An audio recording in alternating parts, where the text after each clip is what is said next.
Hello বিজ্ঞানী, আপনারা অনেকেই কমেন্ট করেছিলেন যে একটা টাচ সেন্সর সুইচ তৈরি করার জন্য। তো আজকে আমি আপনাদের জন্য এই এক্সপেরিমেন্টটা করেই দেখাবো।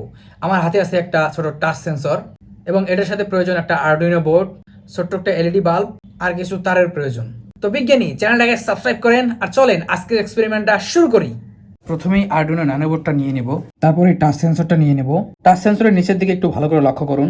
এখানে দেখুন ভিসিসি ইনপুট আউটপুট গ্রাউন্ড লেখা আছে, অর্থাৎ এই মাঝেরটা হচ্ছে সিগন্যালের আর এই দিকেরটা হচ্ছে পজিটিভ আর এই দিকেরটা হচ্ছে নেগেটিভ। এইটাকে আমি আগে এইখানে কানেক্ট করে দিই। ওকে, এই টাচ সেন্সরটাকে আমি এখানে লাগিয়ে দিলাম। এবার এর তারগুলো কানেকশন করে দিই। একটা তার নিয়ে নিলাম, এই যে এদিকে ভালো করে লক্ষ্য করুন, এই বাম দিকের পিনের সাথে আমি এই কালো তারটাকে সংযুক্ত করে দিব, দিয়ে দিলাম। এই গ্রাউন্ডটা আমি এখন এই যে এদিকে লক্ষ্য করেন, আরডুইনোতে জিএনডি একটা পিন আছে, এই পিনে আমি গ্রাউন্ডটা কানেক্ট করে দিলাম। এবার টাচ সেন্সরের এই মাঝের পিন থেকে আরেকটা পিন নেব, যেটা সিগন্যাল হিসেবে গণ্য করা হয়। এই পিনটা আমি D2 তে কানেক্ট করে দিব। এই যে এখানে দেখেন D2, এই D2 তে আমি এটা কানেক্ট করে দেব। এই D2 তে কানেক্ট করে দিলাম, অর্থাৎ এই টাচ সেন্সরের যে মাঝের পিনটা সেটা আমি D2 তে কানেক্ট করে দিলাম, তাহলে আমার প্রোগ্রাম করতে সুবিধা হবে। এবার টাচ সেন্সরের এই যে পজিটিভ, যেটাকে ভিসিসি বলি, সেখান থেকে একটা পিন নিয়ে নেব।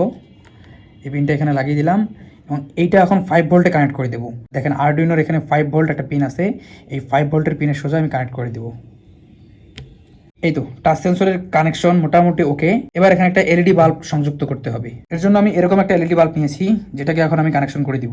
এখানে একটা জিনিস লক্ষ্য করবেন, এই যে লম্বা প্রান্তটা এটা হচ্ছে পজিটিভ এবং এই ছোট প্রান্তটা হচ্ছে নেগেটিভ। তো সেই অনুযায়ী আমি এটাকে এখানে বসিয়ে দেবো। এদিকে একটা পজিটিভ, পজিটিভে একটা পিন কানেক্ট করে দিচ্ছি, এই নেগেটিভে আমি একটা পিন কানেক্ট করে দিচ্ছি।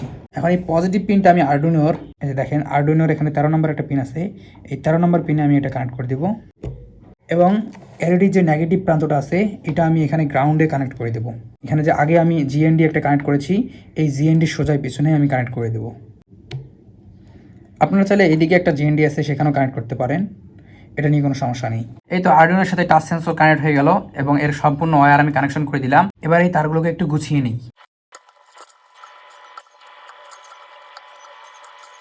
এই তো তারগুলোকে ভালো করে গুছিয়ে নিলাম। এবার এটাতে প্রোগ্রামিং দেওয়ার পালা, তারপর এটা টেস্ট করে দেখব। এটাতে প্রোগ্রামিং দেওয়ার জন্য এরকম একটা কেবল ব্যবহার করতে হয়। এই কেবলটাকে এর মাথায় এখানে ঢুকিয়ে দিতে হবে, এখানে লাগিয়ে দিলাম এবং এই মাথাটা কম্পিউটারের সাথে লাগাতে হবে এবং প্রোগ্রামিং করতে হবে। তো চলেন প্রোগ্রামিংটা করে ফেলি। এই যে সম্পূর্ণ সার্কিটটা কম্পিউটারের সাথে কানেক্ট করেছি এবং আমি এতে প্রোগ্রামিং আপলোড করে দিয়েছি। কিভাবে প্রোগ্রামিং আপলোড করে এর ভিডিও আমি অনেকগুলো করেছি, এগুলো দেখে নেবেন, বা একটা ভিডিও ডেডিকেটেড এই আই বাটনে দিয়ে রাখবো, সেখান থেকে দেখে নেবেন। আর এই প্রোগ্রামের ফাইলটা যদি আপনারা চান তাহলে ডিসক্রিপশন থেকে নিতে পারবেন। এই তো এটাতে প্রোগ্রাম করা শেষ, এবার এটাকে টেস্ট করে দেখব। এই তো টাচ করার সাথে এলইডি বাল্ব জ্বলে উঠলো, টাচ করার সাথে এলইডি বাল্ব নিভে গেল। যে কোনো সিস্টেমকে আপনি অন অফ করতে পারবেন, যেহেতু এটা এলইডি ছোট বাল্ব তার কারণে এটা জ্বলছে। এখানে রিলে ব্যবহার করে অনেক বড় বড় সিস্টেমও অন অফ করা যাবে। তো আপনারা কমেন্টে জানায় দেন যে এখানে আমি রিলে ব্যবহার করে বড় কোনো কিছুকে অন অফ করবো কিনা, আর অবশ্যই চ্যানেলটাকে সাবস্ক্রাইব করবেন।